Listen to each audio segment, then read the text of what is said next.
Welcome back. This is Under Construction, showing you some of the behind the scenes and how I created the Tower of Doom.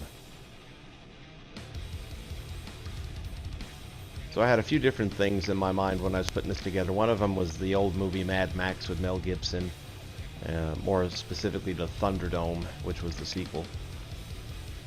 And I wanted to do something with that, but then I was thinking about some old wrestling from back in the 80s when they had these 3 different cages stacked one above the other, and the wrestlers began on the top cage, and then every 3 minutes or so a trap door would open and they would fight their way down to the next level and then down to the final level, and whoever escaped first was the winner.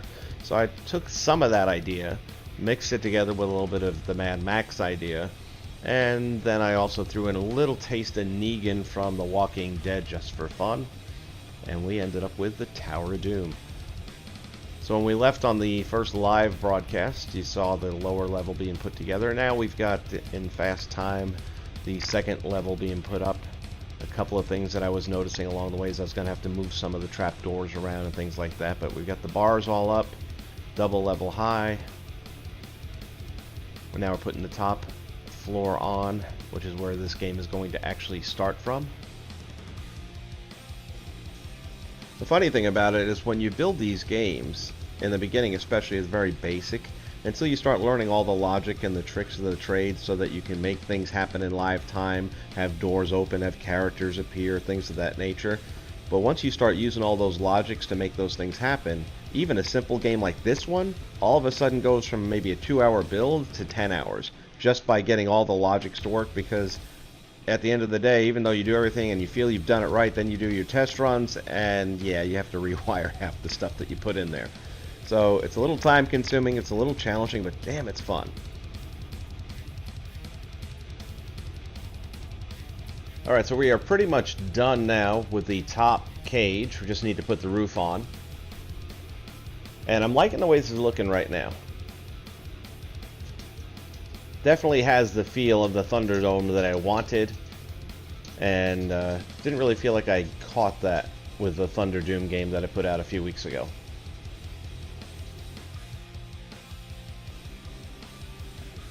Alright, so we're completing the top, the roof if you would, of this structure. We're going to leave the middle open because that's where the initial trapdoor is going to go. That's going to start it all off. But before we get to all that, we're going to fill in the bottom section where the spectators are going to be watching this event take place. Again, if you've never seen the movie Mad Max, it takes place in a post-apocalyptic world. The common denominator is the lowest denomination of human being, and they do all kinds of crazy things to entertain themselves, and the Thunderdome was just one of those things. So I wanted to give this, I didn't want to use the arena crowd. First off, I think the arena crowd is so hokey, it's not funny, with these little cardboard cutouts jumping up and down. But it definitely doesn't fit the feel that I was looking for, which is why I wasn't really totally happy with the Thunderdome box that I put out a few weeks ago. It's still okay for its own thing, and I got to play with some new logics that I was learning about, but it didn't have the Thunderdome feel that I wanted. So right now we're just putting up the back wall, and then eventually I'm going to do is bring in some of the terrain blocks, because while I'm liking the overall sky that I'm using, which by the way the sky and the terrain are from the Hulk power discs. I think it's called the Hulk's World War power disc or something to that effect. Now we have to add a whole bunch of these little critters in here as spectators, so I'll just fast forward through that, and just trust me, a bunch of them are in there now. Part of the reason we have them in there is, again, the post-apocalyptic world you're in, they have a lot of people cheering on your death. So we're going to add some sound effects as well. Every time an enemy's killed, they're going to cheer, they're going to boo, different points and times. So we need the sound effects machine in here. And then we will just let it know that every time an enemy is killed, it's going to go ahead and cheer in this case.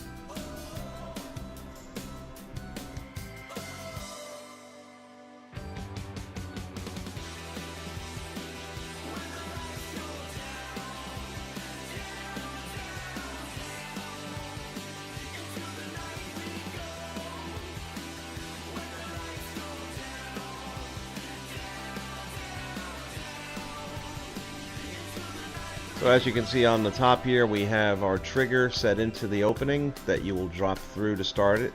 And by dropping through that trigger box, which is the yellow box, it's going to automatically start the enemies in motion. They're going to start spawning up into that top cage, and then it's game on. So I don't want any of this to be easy. I want it to get progressively hard, but I don't want any of it to be simple. So I'm going with the high-end enemies right from the start in the upper tier, and then it's just going to get worse after that.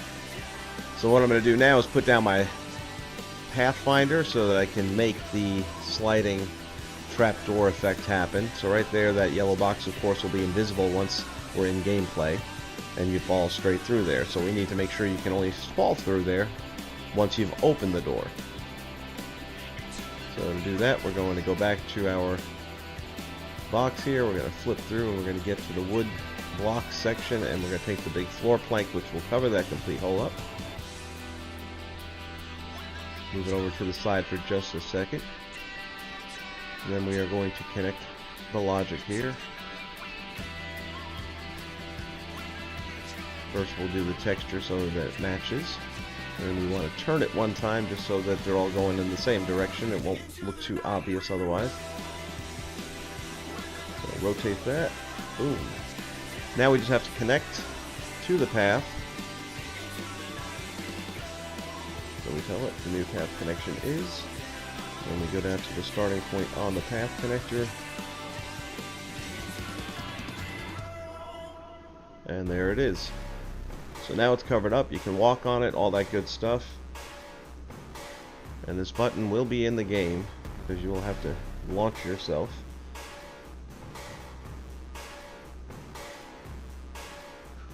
And we are telling it that when the button is pressed, we want the door to become live and go into action.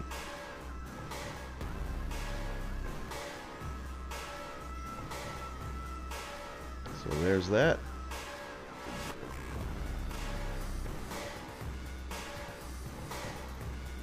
And now we just have to test it out and see how it's working.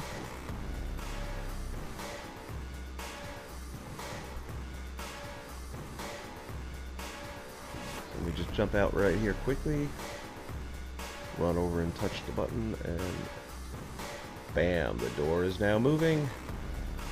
And it's in a loop mode, so we'll just switch that back out so that it runs once and stops. This way when the door is open, it's open. The other thing I'm going to do after that is once I pass through the trigger box, which is that yellow square, rectangle in this case, it will tell the box to close again. It'll tell the door to close. And I've also added some sound effects so that you get the full effect. So let's see how this turned out. Alright, so we press the button. Great sound effects, I'm loving that. And now we hear it shutting behind us. We're in, and that door is shut. There is no way out of this cage at this point in time. Lights on, you got to get through it. Same thing with the second level now. I just want to make sure the door is working properly. I'm going to set my trigger box up, and then I'm going to grab the corner to readjust the size so that it shrinks down just to fit into that one small rectangular area. And it'll be the same thing when you pass through. It'll set the third and final stage into motion.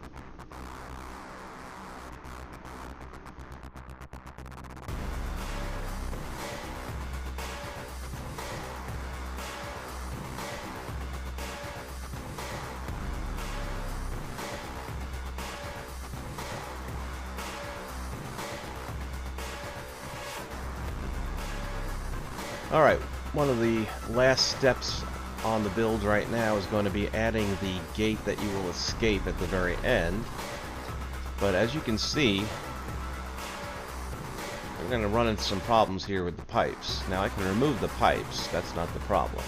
The problem is the pipes that are going to be on either side of the gate aren't going to want to let that gate sit flush because they're climbable pipes, even though you won't be able to climb them in this game.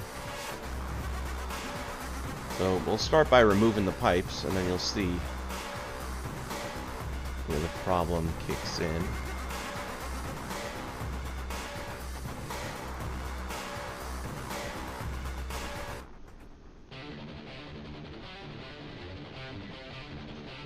So now that we got the pipes out of there, it still won't fit, even though it does fit perfectly. But the collision sensors for the game won't allow two parts to be in the same place. But we can get around that. So we get our trusty trigger box, which serves so many different purposes besides just being a trigger. And we have it fill that gap. And by doing that, all of a sudden, the collision effect is gone. The gate fits right in there perfectly. The only thing we need to do next is to put the short pipes in right above it. And then that'll close up the cage and make it look just the way you want it to. There's one. Yeah, two. And then, if you want to, you don't really have to, but you can get rid of the trigger box at this point because it served its purpose. And the gate will stay in place. Of course, you wouldn't see the trigger box once the game starts, so it doesn't have to be removed. I just figure it helps with memory, every little thing that you don't need to get out. And there it is, looking pretty good if I do say so myself. Alright, one of the last things I need to do is I need to get my replayer up. So I hit the record button. It'll record whatever I do at this point in time, anything I add to the game. So I'm going to add the key that you'll need to escape. And I think I'm going to do is have it drop down. This way it's going to be very dramatic and hopefully people will see it drop down. I'm not going to make it a hunt and peck kind of thing trying to find the key. And it drops down like that. Perfect. And we come over to the replayer and we're going to tell it to stop recording. So the only thing it's going to have recorded was that key dropping out of the sky. And then when we go to play it back again, first we'll make it go away, reset. And then we go to play, and in the background there you see it, the key drops down. So what we will do now is tell the wave generator that when the enemies are defeated, we want you to hit the playback, and that's when the key will fall out of the sky. So as soon as you've cleared this level of bad guys, then the key comes and you can escape. So guys, here's the end of it. Putting up the blue walls just to make sure that the bars actually serve their purpose of keeping everybody inside the cage. Again, the blue walls will be invisible once the game is in motion and you're playing it. This is just during the editing portion. But your players and all of the other players for that matter, even the AI, cannot pass through those. With the gate, we have to actually do a three-piece section. Otherwise, it'll defeat the purpose. If you put the blue wall through the gate, you won't be able to access the gate. So we'll just do one separate section to cover the above the gate, and then two sections, one to either side of the gate. And that's about it. We're going to finish this up with some actual gameplay footage. I hope you liked the video. If you did, hit the like button, and if you haven't already, please subscribe. Thanks so much. See you next time.